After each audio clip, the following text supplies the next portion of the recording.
जोहार साथियों, जोहार। कैसे हैं आप सब लोग? द मीणा समाज ग्रुप के सभी सम्मानित साथियों को तहे दिल से जोहार। साथियों, हम रहें ना रहें, हमारा जोहार बुलंद रहना चाहिए। आप सबकी अपील पर आज हम रामरस राष्ट्रीय आदिवासी मूल निवासी रक्षक संगठन के कार्यवाहक सरदार अशोक बाबा रामदेव आप सब साथियों के चरणों में नतमस्तक होकर जोहार बुलंद करते हैं। और अभी आप, जैसा कि आज पूर्व सूचना के तहत आपसे निवेदन किया था, आग्रह किया था कि 8 बजे आज हम आपको अपना संबोधन देंगे, जोहार बुलंद करेंगे। तो साथियों, आज भारत के प्रधानमंत्री नरेंद्र मोदी जी 8 बजे लाइव थे। मैं उन्हें सुनना चाह रहा था और उन्हें सुनने के बाद अब आपके चरणों में मुखातिब हूँ और एक बहुत ही क्रांतिकारी उद्बोधन के साथ मैं आपसे मुखातिब हो रहा हूँ।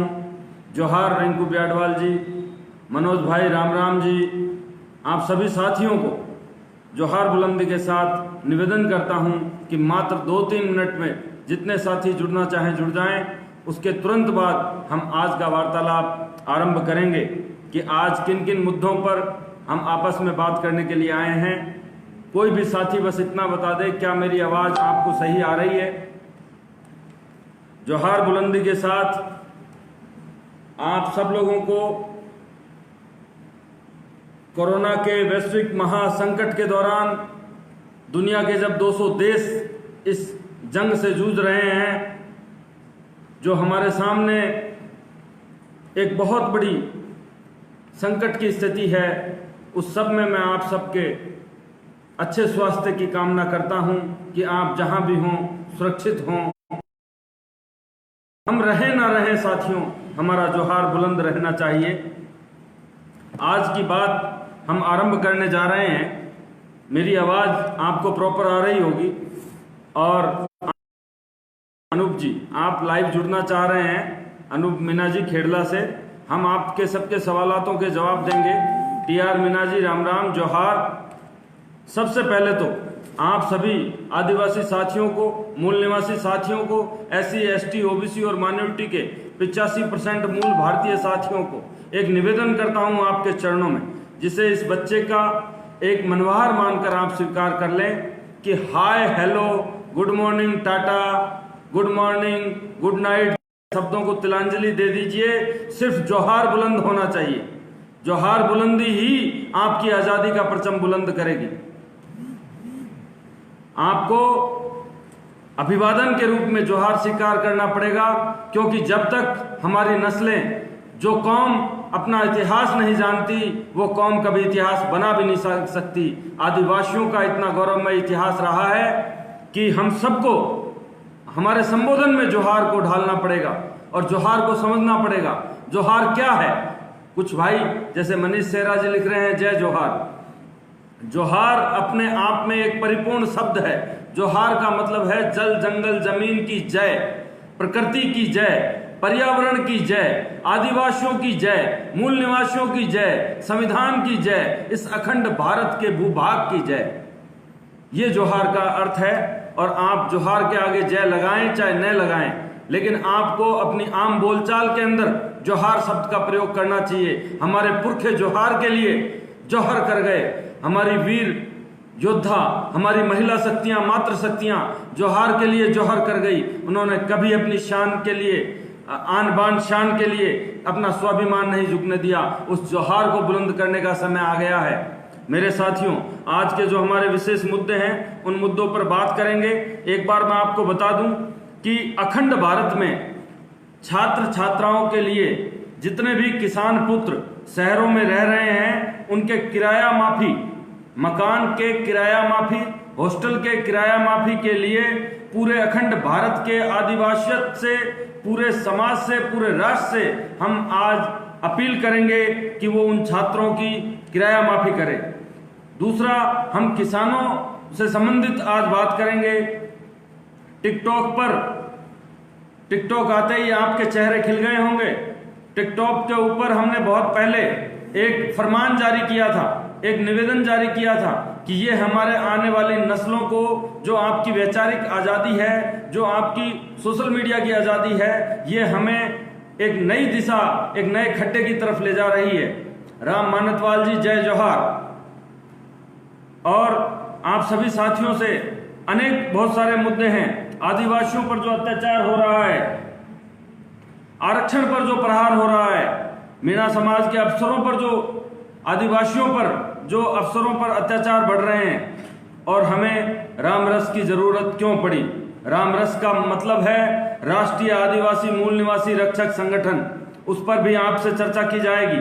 आदिवासी इतिहास की जानकारी, हमारे आदिवासी वीर योद्धाओं के बारे में जानकारी, राव बादा जैसे ऐतिहासिक योद्धा, मैदा सिर्रा, नाथू सिर्रा, दूधा, राव दूधा, और बहुत सारे, आलन सिंह सरदार बूंदा सिंह जिसने बूंदी बिसाई, सरदार बाड़देव जिसने बाड़मेर बसाया, ऐसे बहुत से वीर योद्धाओं की गाथाओं को सराबोर लेकर आ रहे हैं हम सोशल मीडिया के माध्यम से। आपको जागाओं की पोथियों से, पंडों के पन्नों से, एकदम सटीक पुरातत्व विभाग के लेखों से, अभिलेखों से आपके समक्ष हम जोहार बुलंदी को, परचम को लेकर आ रहे हैं। साथ ही मीडिया का भांडपन, मीडिया का बिकाऊपन, उस पर भी आज हम चर्चा करेंगे। हमारे नेताओं की गुलामी, उस पर भी हम चर्चा करेंगे।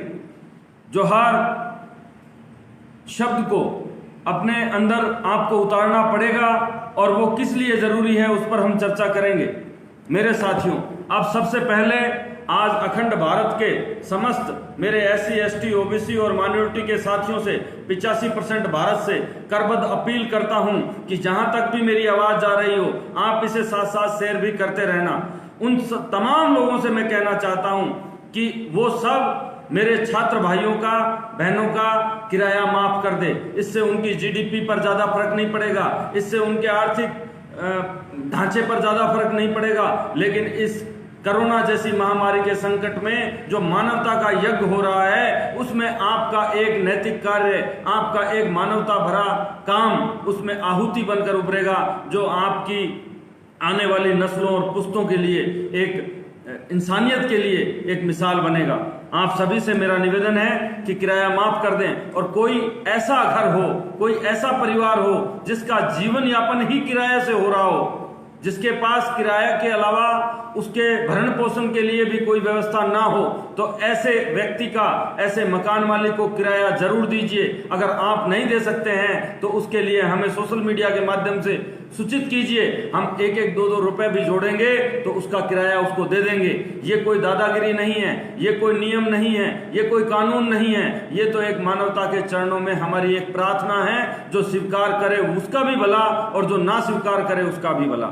मेरे साथियों, किसानों से संबंधित बात करना चाहता हूं कि पहले असमय ओलावृष्टि, और ओलावृष्टि के बाद आंधी तूफान, मई का महीना चल रहा है, लेकिन मई के महीने में भी जो बारिश हो रही है, जो आंधी और तूफान आ रहे हैं, हमारी फसल बर्बाद हुई है, उन सब को लेकर सबसे ज्यादा अगर कोई पीड़ित हुआ है तो वो किसान है। ये भारत जो 70% कृषि प्रधान देश रहा है, उसे चंद लालची नेताओं ने, चंद जयचंद नेताओं ने कुर्सी प्रधान देश बना दिया है, और कुर्सी प्रधान देश बनाने के बाद से ही किसानों पर अत्याचार बढ़ाए जा रहे हैं। किसानों के नाम पर, कर्ज माफी के नाम पर सरकारें आते हैं, बनाते हैं, और फिर बड़े बड़े पूंजीपतियों के घर भरते हैं।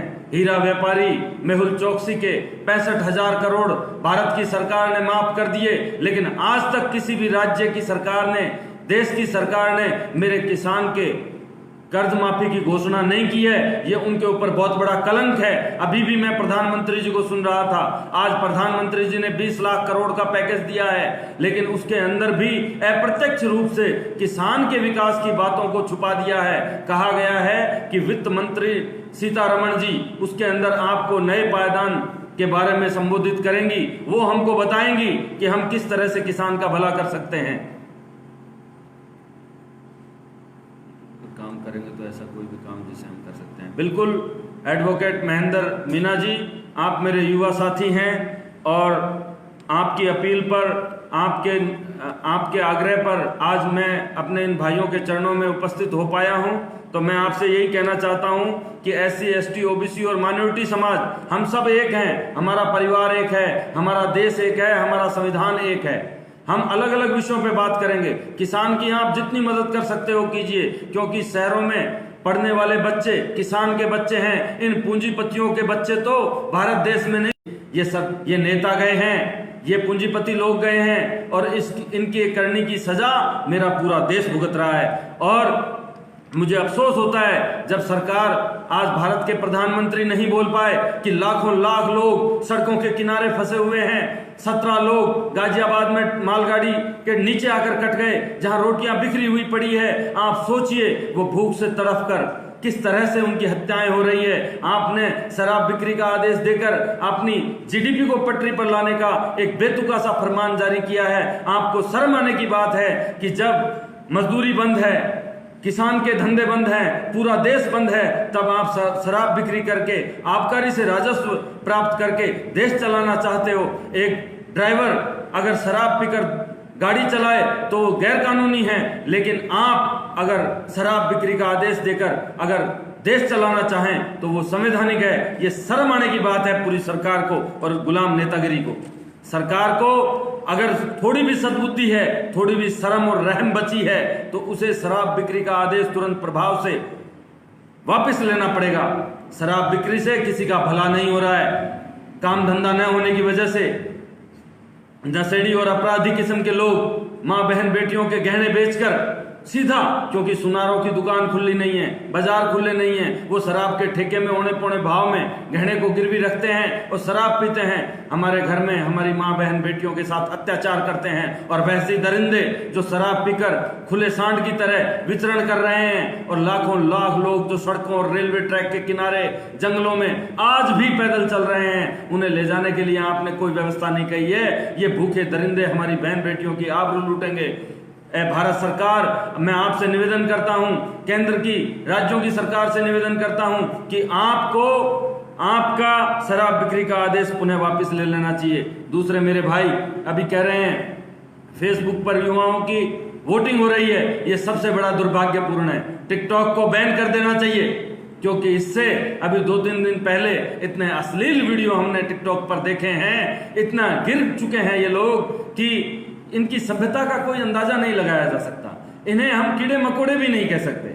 ये लोग हमारे बच्चों को एक गलत दिशा में दे रहे हैं। टिकटॉक हो, पेटीएम हो, ये जितने भी प्रोडक्ट सोशल मीडिया पर हैं, ये सभी चाइनीज प्रोडक्ट हैं, ये सभी बाहर के प्रोडक्ट हैं, ये इंडियन नहीं हैं। इससे होने वाली कमाई हमारे भारत के खून पसीने की कमाई को बाहर ले जा रही है। आप स्वदेश के नाम पर, आप मेक इन इंडिया के नाम पर 3-3 हजार करोड़ की मूर्तियां बनवा रहे हैं, वो इस कोरोना के संकट में कोई काम नहीं आ रही है। आज आपने बताया कि 2 लाख PPE किट और 2 लाख प्रतिदिन मास्क 95 हम प्रोडक्शन चालू कर दिया है। तो आप ये टिकटॉक और ये फालतू के काम बंद करके आप सब कुछ, सारा बजट इस कोरोना के संकट में लगा दीजिए। आपको अगर कुछ, आप जो हमें अन्न बांट रहे हैं, उसके लिए भी भारत का किसान दोबारा आपको उस अन्न के बदले भी कुछ पैसे देने को तैयार हैं। लेकिन आप एक शराब बिक्री, टिकटॉक और कुछ ऐसे प्रोडक्ट जो सोशल मीडिया पर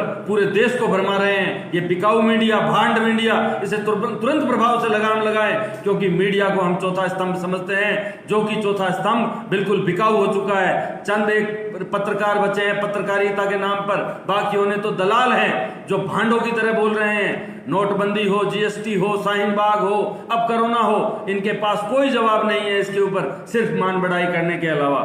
मेरे साथियों, एक राजस्थान पत्रिका का 2 टके का संपादक गुलाब कोठारी, जिसकी कोई औकात नहीं है, वो आज हमारे आरक्षण के ऊपर प्रहार करता है। 2-2 पैसे का भिक्षा लेकर देवकीनंदन ठाकुर, जो हमारे गांवों में, हमारे समाज में, मीणा समाज में ज्यादातर भागवत और रामायण की झूठी सत्यनारायण कथा कराकर 11-11 रुपए इकट्ठा करके हमारे आंदोलन के ऊपर, हमारे संविधान और आरक्षण के ऊपर कुंठाराघात करता है। ऐसे सभी नामाकुल लोगों पर हमें लगाम लगाना चाहिए। पत्रिका का बहिष्कार जारी रहना चाहिए, जोहार बुलंद रहना चाहिए साथियों।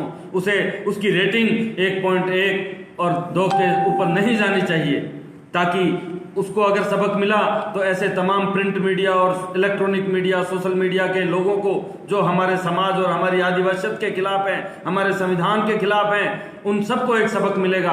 आरक्षण की व्यवस्था को लेकर जो लोग कह रहे हैं समीक्षा करनी है, तो वो कान खोल कर सुन लो कि आरक्षण तुम्हारी खैरात में दी हुई कोई भीख नहीं है। आरक्षण भारत के अंदर तुम्हारे हजारों साल के अत्याचार को, उस कौम को, दलित, वंचित, दबी कुचली, शोषित, प्रताड़ित उस कौम को, 85% मूल भारतीयों को, भारत के मालिकों को एक बराबर स्थिति में लाने का एक प्लेटफॉर्म है। आरक्षण से जो हमारे डॉक्टर बने हैं या हमारे अधिकारी हैं, साइंटिस्ट हैं, वही आज तुम्हारी रक्षा कर रहे हैं। तुमने तो आरक्षण के नाम पर भद्दा नाच नचा रखा है। आज हमारे पास 85% भारत के पास SC, ST, OBC और माइनॉरिटी के पास 49.5% आरक्षण है, और तुम 15% लोगों के पास 50.5% आरक्षण है, और तुम आरक्षण के ऊपर कुंठाराघात करते हो। तुम समीक्षा करोगे, टुच्चे लोग, तुम बात करोगे आरक्षण की। जब तक इस देश के अंदर जातीय व्यवस्था रहेगी, ये जातीय ऊंच नीच रहेगी, तब तक आरक्षण रहेगा। तुम्हारा बाप भी इसकी तरफ आंगली उठाकर नहीं देख सकता, चाहे तुम्हारी कोई भी सरकार बना लो। दूसरी बात, मीणा समाज के अफसरों पर अत्याचार निरंतर बढ़ रहे हैं। हमारे साथी, कल परसों ही हरियाणा कैडर से एक बहन नागर IPS जो इस्तीफा देकर चली गई थी, लेकिन मैं धन्यवाद देता हूं मायावती जी को, जिन्हें तुरंत संज्ञान में लेकर उन्हें तुरंत गाजियाबाद में दोबारा डिस्ट्रिक्ट DM की पोस्टिंग दी गई है, या उस पर विचार किया जा रहा है। हमारे तमाम अफसरानों को गुलाम बनाया जा रहा है, उन्हें खुलकर काम नहीं करने दिया जा रहा है। मेरे साथियों, मेरे भाइयों, आप सब लोगों को सचेत होना पड़ेगा, और हमें हमारे किसान से लेकर, हमारे एक सिपाही से लेकर, हमारे DGP तक के हक हकूक की रक्षा करनी पड़ेगी। ऐसा नहीं है कि अगर कोई हमारा अफसर बन गया है तो वो हमारे समाज के लिए काम नहीं कर रहा है। कुछ एक चंद जयचंद हैं, नासूर हैं, जो नौकरशाही और गुलाम नेतागिरी के अंदर आकर गुलामी कर रहे हैं, लेकिन हमारी बुलंद आवाज, हमारा जोहार उन्हें भी जागृत करेगा। मेरे साथियों, आदिवासी इतिहास की जानकारी आपको होनी चाहिए। मैं तहे दिल से आज पूरे भारत देश के सामने झारखंड के आदिवासियों को सल्यूट करता हूं, उनका जोहार बुलंद करता हूं, क्योंकि अगर झारखंड का जिस तरह से आदिवासी जागृत हुआ है, केरल का जिस तरह से वहां का आवाम जागृत हुई है, उस तरह से अगर भारत के लोग जागृत हो गए, जोहार बुलंद हो गया। आज केरल के लोग, जहां आरक्षण नाम की कोई व्यवस्था नहीं है, इन लोगों ने लागू नहीं होने दी है, वहां भी 97% लोग साक्षर हैं और सभी पढ़े लिखे लोग हैं, और एक बहुत ही अच्छी सरकार केरल में चला रहे हैं। झारखंड के अंदर माननीय मुख्यमंत्री हेमंत सोरेन जी, इसी भारतीय जनता पार्टी के लोगों ने जब उनके हेलीकॉप्टर रोक दिए थे, जब उनकी सभाएं रोक दी थी, जब उनके लिए सोशल मीडिया बैन कर दिया था, जेम्बर लगाकर उनकी आवाज को दबा दिया था, वह रहे मेरे झारखंड के आदिवासियों, तुमने उस ऐसी हिटलरी सत्ता को ऐसी पटकनी दी है, ऐसा जोहार बुलंद किया है कि उससे आज पूरा भारत प्रेरित हो रहा है, और आने वाले समय में अखंड भारत के अंदर जोहार बुलंद होगा। मेरे साथियों, तमाम राजनीतिक नेताओं को कहना चाहता हूं, मैंने राजनीति को तिलांजलि दे दी है। मेरे साथियों, आपसे जो भी मेरा भला बुरा अब तक 40 साल का जीवन जैसा भी रहा, उस सबको, जो राजनीतिक लोगों के साथ मैंने काम किया, राजनीतिक पार्टियों में काम किया, उनके झंडे उठाकर मैं गुलाम भटकता रहा, लेकिन उस गुलामी के दलदल से अब मैंने अभी 1 मई मजदूर दिवस 30 अप्रैल को मैंने सदा के लिए तिलांजलि देकर रामरस राष्ट्रीय आदिवासी मूल निवासी रक्षक संगठन में समाज नीति के बड़ी एक जाजम पर, जो राष्ट्रीय स्तर की एक जाजम बनेगी, उसके अंदर कदम रख दिया है। मेरा बाकी का जीवन हमेशा हमेशा के लिए आजीवन राजनीति से विमुख होकर सिर्फ समाज नीति पर बल दूंगा और अपने साथियों को जोहार के लिए बुलंद करता रहूंगा। मैं आजीवन आपको वचन देता हूं, जोहार की शपथ लेता हूं कि मैं वार्ड पंच तक का चुनाव नहीं लड़ूंगा, क्योंकि साथियों, मेरे जैसे युवा क्रांतिकारी साथी जब इन नेताओं के पास हक मांगने जाते हैं तो ये लोग हमें गुमराह करते हैं, ये टिकट के नाम पर हमारा शोषण करते हैं। ये सोचते हैं कि इसे छोटी मोटी कोई MPS डायरेक्टर की टिकट दे देंगे, ये हमारे झंडे उठाए घूमेगा, ये हमारी गुलामी करेगा। ऐसी गुलामी को, ऐसी जंजीरों को मैंने तोड़ दिया है, और आज मेरा नारा है तमाम आदिवासी साथियों से कि गुलाम को गुलामी का एहसास करा दो, गुलाम अपनी बेड़ियां खुद काट लेगा। तो मेरे साथियों, मुझे मेरी गुलामी का एहसास हो गया था और अब आपका भाई ये अशोक बाबा रामदेव आपके चरणों की धूल आदिवासी समाज की समाज नीति की जाजम बिछाएगा और आप सबको उस जाजम पर संगठित करके पूरे राष्ट्र के अंदर जोहार को बुलंद करने का बिगुल बजाएगा।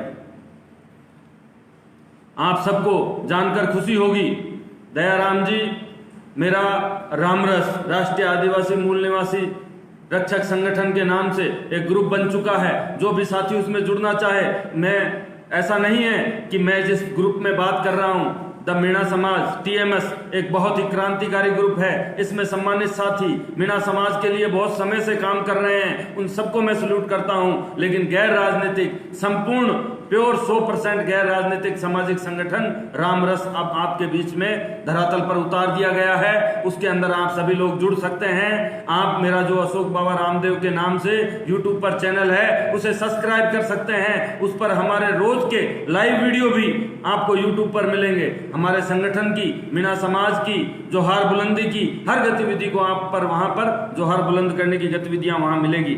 मेरे साथियों, जिस दिन पहले दिन जब नोटबंदी के अंदर पूरा देश हड़कंप मचा हुआ था, तब 8 नवंबर को जिस दिन नोटबंदी हुई थी 2016 को, तब मेरी बड़ी बिटिया का जन्मदिन है, निकिता मीना का।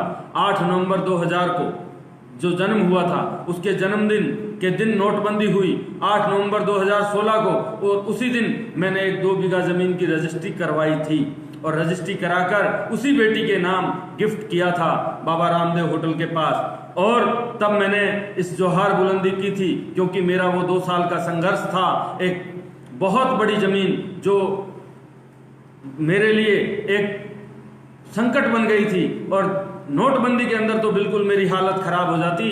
75 लाख रुपए की जमीन रजिस्ट्री कराकर 8 नवंबर को अपनी बेटी को गिफ्ट करके और मैं जरायम दादरसी की टीम से मिलने के लिए निकल चुका था और मैंने 11 नवंबर को जरायम दादरसी की शूटिंग स्टार्ट कर दी थी। और जरायम दादरसी आदिवासी समाज की राजस्थान के इतिहास में पहली जोहार बुलंद करने वाली राजस्थानी मीणा फिल्म बनी।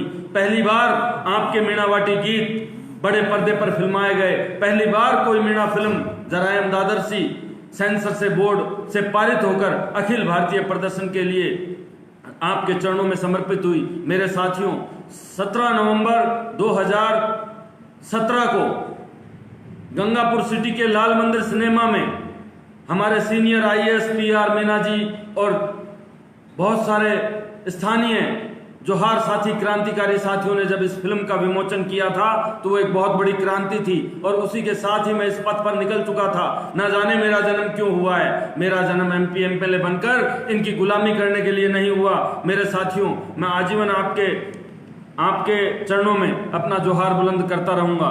दूसरा साथियों, अब मैं आपसे निवेदन करना चाहता हूं तो टिकटॉक के ऊपर जितनी भी मेरी माता बहनें हैं वो संयमित रूप से केंद्रित हो जाएं। वो इतनी पढ़ी लिखी होकर भी अपने बच्चों के लिए जो एक फूहड़, एक अश्लीलता भरा एक मंच दे रही हैं, उसे छोटे बच्चे 2-4 वीडियो तो ऐसे आ रहे हैं बच्चों के, इस तरह के जो आप नैन मटक्के करते हैं वो हमारी आदिवासियत के अंदर कबूल नहीं है। आप सबको आगाह किया जाता है, चेतावनी दी जाती है कि आप सभी या तो सभ्यता में आ जाइए, वरना ये आदिवासी युवा समाज आपके खिलाफ एक क्रांतिकारी लाएगा और आपको मुख्य पटल पर लाकर आपको शर्मिंदा होना पड़ेगा। आपके नाम नंबर से आपको उजागर किया जाएगा। 2-2 टके के लाइक्स के लिए आप हमारे समाज की जो बेइज्जती टिकटॉक पर कर रही हैं उसे तुरंत बंद करना पड़ेगा आपको। आप चाहे किसी IAS IPS की पत्नी हो, बेटी हो, बहन हो, कोई भी हो, आप हमारे परिवार की इज्जत हैं, हमारा स्वाभिमान है, हमारी बहन बेटी हैं। लेकिन जिस तरह से सुड्डा दंगल के नाम पर आदिवासी महिलाओं ने मंचों के ऊपर पौराणिक कथाओं को लेकर एक भांडपना दर्शाया था, उसको भी मीणा पटेलों की महापंचायत ने बैन कर दिया है। इसी तहत आप इस आजादी का नाजायज फायदा ना उठाएं, सोशल मीडिया का नाजायज फायदा ना उठाएं। तुरंत प्रभाव से टिकटॉक के ऊपर आपके जो ये नखरे हैं इसे संयमित कर दीजिए। ये कोई आपको चेतावनी नहीं है। मेरे साथियों, आपको ये निवेदन किया जाता है कि इससे हमारी आने वाली जो नस्लें हैं वो इसे देख नहीं पा रही हैं। आप कह रहे हैं महेंद्र जी, अशोक भाई अश्लील टिकटॉक बनाते हैं ये लोग कि इनके घर वाले उन वीडियो को देख ले तो सुसाइड करके मर जाएंगे। बिल्कुल मेरे भाई, जिस तरह से बहन भाई का अगर कोई अश्लील वीडियो वायरल हो जाए उससे बहुत सारे लोगों ने सुसाइड कर लिया है, हमारी युवा पीढ़ी भटक गई है। और इस सोशल मीडिया की आज़ादी को आप ज्ञान अर्जित करने के लिए कीजिए ना। मैं लगभग काफ़ी हद तक एक्टिव रहता हूं, लेकिन मैं इतने लोगों से जुड़ा हुआ हूं, उनसे मुझे इतना सीखने को मिल रहा है, क्योंकि ज़रूरी नहीं है कि आपने कैम्ब्रिज में पढ़े हो या आपने ज़्यादा पढ़ाई पढ़ी है तो ही आपके पास ज्ञान हो। ज्ञान तो एक 8 साल के बच्चे में हो सकता है और 60 साल के बुजुर्ग में नहीं हो सकता। ज्ञान का उम्र से कोई तकाजा नहीं है, ज्ञान का शिक्षा से भी कोई लेना देना नहीं है, क्योंकि आपने आज तक जो शिक्षा पढ़ी है वो रटंत विद्या है, वो गुलामी की विद्या है। उससे आप नौकर बन सकते हो, क्रांतिकारी नहीं बन सकते मेरे साथियों। क्या है, थोड़ी देर बाद में ले जाना बेटा फोन। मेरे साथियों, जैसा कि केरल के अंदर एक आईएएस है मीनाजी, TR मीनाजी, केरला कैडर में हैं और वो बहुत अच्छा लिखते हैं, मैं उन्हें पढ़ता रहता हूं। उन्होंने बताया कि आरक्षण 10 वर्षों के लिए कभी था ही नहीं। आरक्षण के 4 प्रकार के हैं: political reservation, reservation in education, reservation in employment, reservation in information.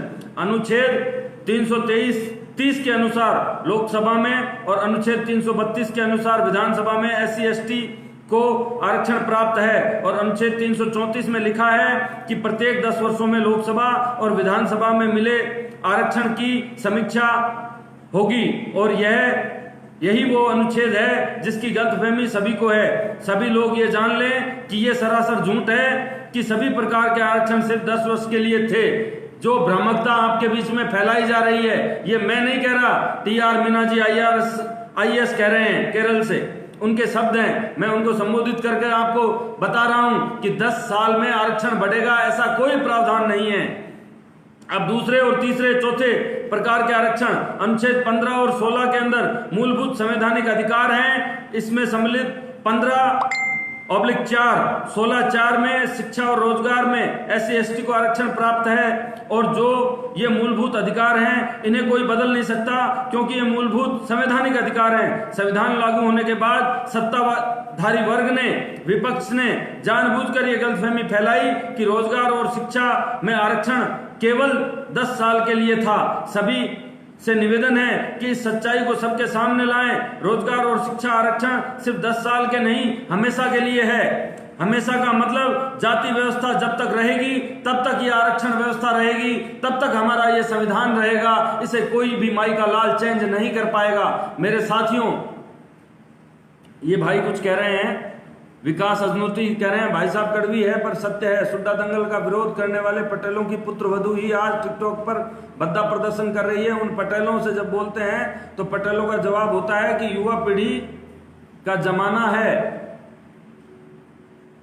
का जवाब होता है कि नया जमाना है। इतना भी नया जमाना हमें नहीं चाहिए कि हम हमारी आदिवासियत भूल जाएं, हमारा स्वाभिमान भूल जाएं। साथियों, आप सबको आगाह किया जाता है कि उनके पति परमेश्वर, अपनी अर्धांगिनी, अपनी सीता सतवंतरी सावित्री, क्योंकि अभी तक इन्हें यह नहीं पता कि भारत के अंदर शिक्षा की देवी क्या है, कौन है।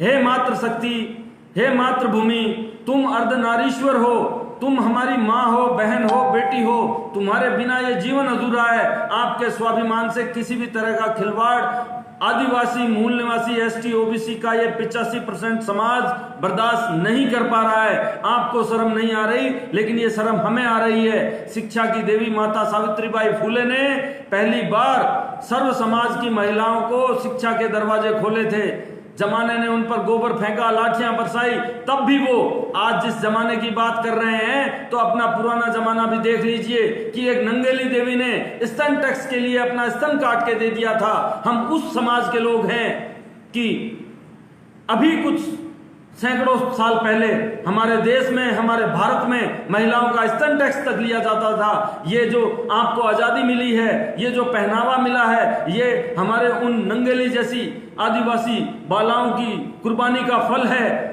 आपको जो सम्मान मिल रहा है, ये आपके नए जमाने और टिकटॉक की देन जो आप यहाँ प्रदर्शित कर रही हैं। मेरी बहनों और मेरी माताओं, आपको सबको सभ्यता में आना पड़ेगा, इस स्वाभिमान की रक्षा करनी पड़ेगी। और तुरंत प्रभाव से आज दिनांक 12 मई 2020, समय शायद 9, साढ़े 9 बज गए होंगे आज जब मैं ये फेसबुक पर बोल रहा हूँ। जब से जितने भी आदिवासी और मूल निवासी वर्ग की माता बहनें सुन रही हैं, उन सब से हाथ जोड़कर निवेदन करता हूं कि आपको जितनी मीणा समाज की, हमारे मूल निवासी समाज की धज्जियां उड़ानी थी उड़ा ली, और चाहे वो युवा हो, चाहे बुजुर्ग हो, चाहे वो नेता की घरवाली हो, बहन हो, बेटी हो, चाहे कोई पैसे वाले की हो, हमारी इज्जत, सबकी आबरू बराबर है और उन्हें हम इसे खिलवाड़ नहीं करने देंगे। उन्हें निवेदन करते हैं आज के बाद टिकटॉक के ऊपर आपका अगर बुलंद करना है तो जोहार बुलंद करो, वरना वो अकाउंट डिलीट कर दो। उसके ऊपर छोटे मोटे लाइकों के चक्कर में आप अपना अंग प्रदर्शन ना करें। आपके नैन मुटक्के देखने के लिए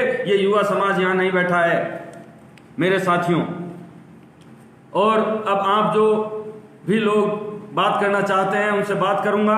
आज के जो मुद्दे थे वो मैंने बता दिए। मेरे साथियों, द मीणा समाज को मैं सैल्यूट करता हूं कि आपने अपने अमूल्य समय में, जब मैं देख रहा था कि 1.25 लाख लोग लाइव देख रहे थे प्रधानमंत्री मोदी को, जी न्यूज शायद कोई था किसी के पास, मैंने देखा चलते हुए।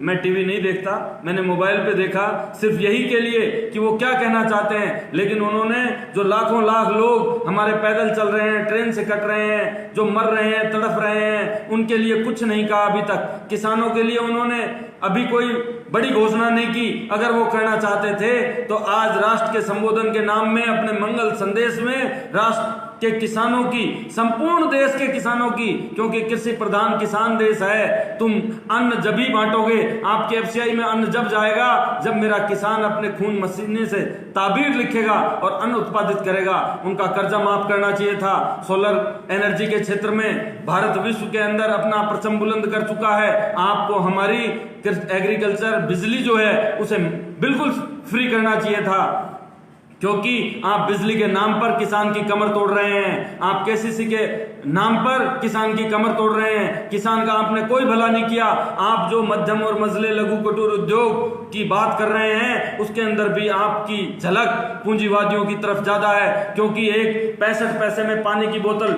आपको दिखाता हूं मेरे साथियों।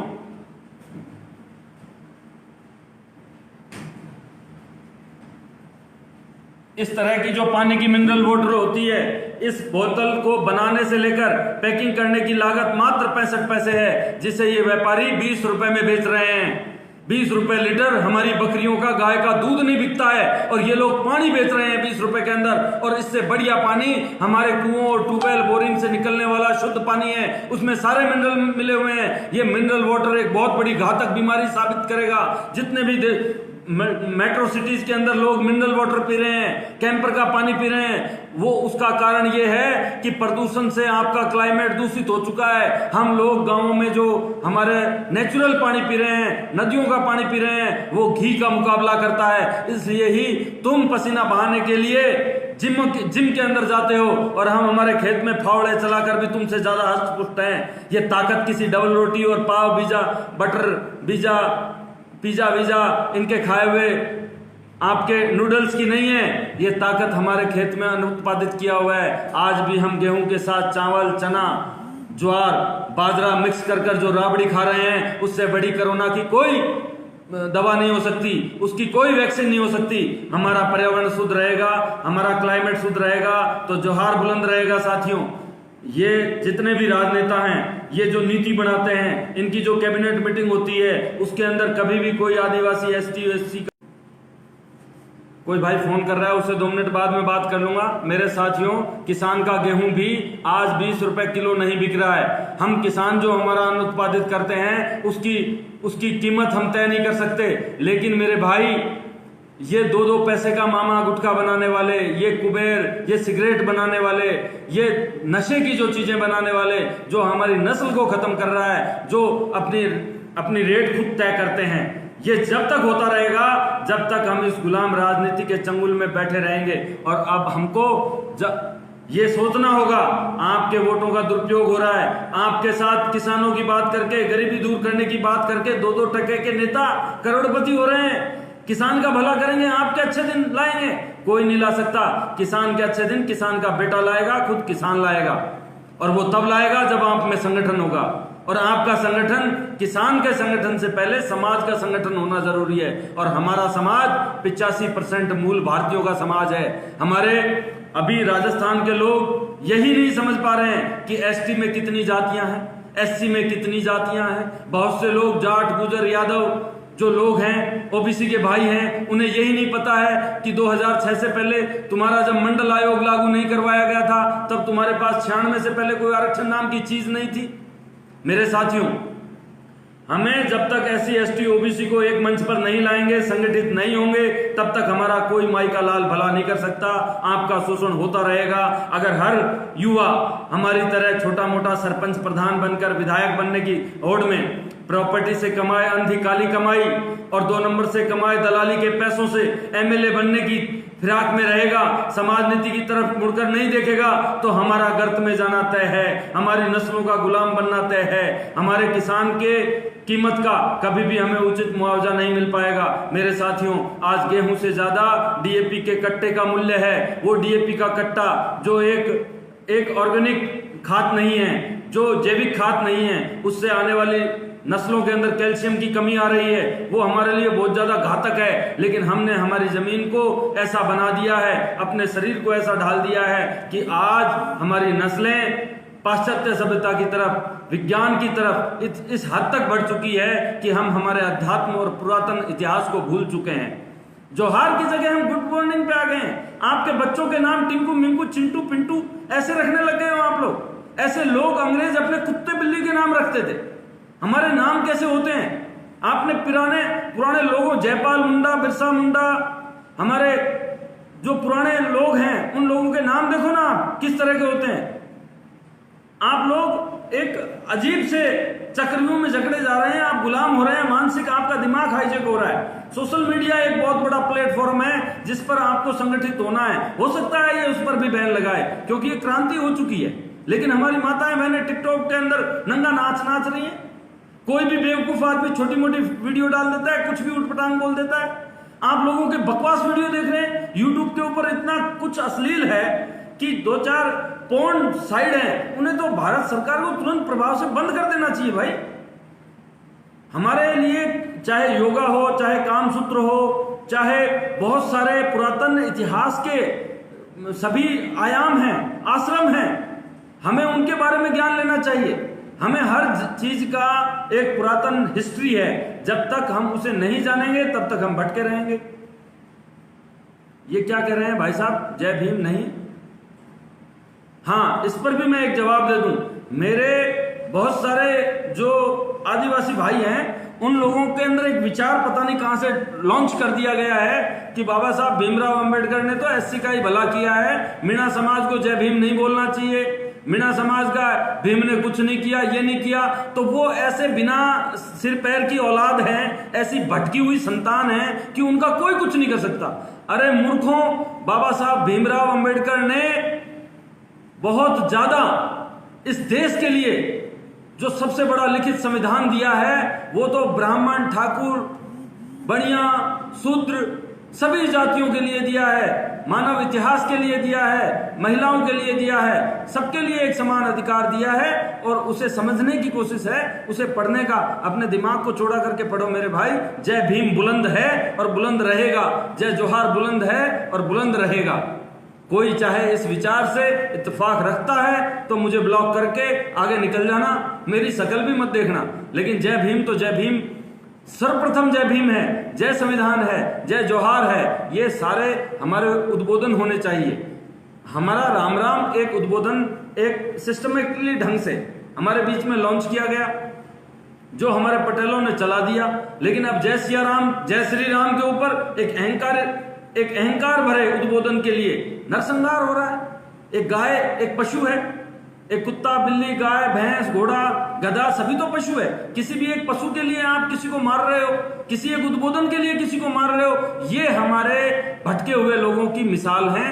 हमें ऐसे पागल लोगों से कोई वास्ता नहीं, उन्हें समझाने का भी कोई फायदा नहीं। जब हम लोग संगठित होंगे और हमारे संविधान को बाबा साहब के, कांसी राम जी के, साहू जी महाराज के, पेरियार रामास्वामी, लेलिन जगदेश प्रसाद और गाड़के बाबा, आज जो आप स्वच्छता अभियान चला रहे हो ना, ये स्वच्छता अभियान हजारों साल पहले गाड़के बाबा ने चलाया था। जो साहू जी महाराज ने आरक्षण की बात कर रहे हो ना, तो साहू जी महाराज ने राजतंत्र के अंदर लोकतंत्र की तरह आरक्षण स्थापित किया था। जिस टीपू सुल्तान को तुम ये समझते हो कि वो मुसलमान है, उस टीपू सुल्तान ने तुम्हारी माता बहनों को कमर से ऊपर तक ढकने का कपड़ा दिया था, स्तन टैक्स बंद किया था। हमें मुसलमानों से नाराज होने की जरूरत नहीं है। मुसलमान जरूर बाहर से आया था, लेकिन जो भी मुसलमान भाई हैं वो इस मिट्टी की पैदाइश हैं और इस मिट्टी में दफन है। वो हमारे देश से कुछ नहीं ले गए। जो ले जाने वाले थे वो आक्रांता थे जो चले गए, लेकिन जो आक्रांता, जो यूरेशियंस की संतान आपके और हमारे बीच में रहकर हिंदुत्व के नाम पर, मनुवाद के नाम पर पाखंड रच रही है, वो इस कोरोना को मैं धन्यवाद दूंगा कि वो पूरा पाखंड नंगा हो गया। सारे भगवानों के पट बंद हैं, सिर्फ पुलिस थाने, हॉस्पिटल, साइंटिस्ट लैब और हमारा पुलिस का जवान, फौज का फौजी और भारत का किसान मैदान में है। इसलिए हमारे 3 भगवान हैं, फौज, पुलिस, डॉक्टर और किसान। इसके अलावा ये सब पाखंड हैं। ये आपकी आस्था हो सकती है, लेकिन ये ईश्वर नहीं हो सकता। ईश्वर भगवान है। भगवान का शाब्दिक अर्थ होता है भय मतलब भूमि, गे मतलब गगन, वे मतलब वायु, आ मतलब अग्नि, न मतलब नीर। भगवान मतलब जोहार, प्रकृति का जोहार। मेरे साथियों, इन्हीं शब्दों के साथ आज मैं आपसे विदा लेता हूं। आप सब लोगों ने मुझे बहुत समय दिया, उसके लिए तहे दिल से शुक्रिया। जोहार बुलंद रहेगा। यूट्यूब पे मेरे से जुड़ने के लिए मेरा अशोक बाबा रामदेव ABR मूवीज के नाम से एक यूट्यूब चैनल है, उसे आप सब्सक्राइब कर सकते हैं। और जब जब भी मुझे आदेश मिलेगा, आप अनुमति देंगे, मैं आपके ग्रुप में ससम्मान हाजिर होता रहूँगा और कोशिश करूँगा कि अपनी संयमित भाषा में आपको जितना भी मैं जान पाता हूँ, जितनी मुझ में अकल है, उतना मैं आपके सामने रखता हूँ। हो सकता है गलत मैं भी हूँ, मेरी भी बातें कुछ गलत लगी हों आपको, तो मुझे माफ़ कीजिएगा। लेकिन जौहर बुलंदी के लिए हम लोग वचनबद्ध हैं।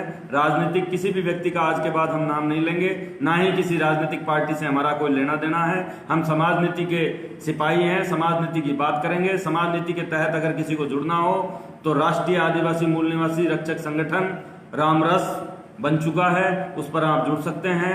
आपके ग्रुप के जितने भी सदस्य हैं उनके उज्जवल भविष्य की कामना करता हूं। तहे दिल से जितने भी लोगों ने मुझे सुना उनके लिए बहुत बहुत धन्यवाद। जय जोहार, जय भीम, जय आदिवासी, जय बिरसा, जय फुले।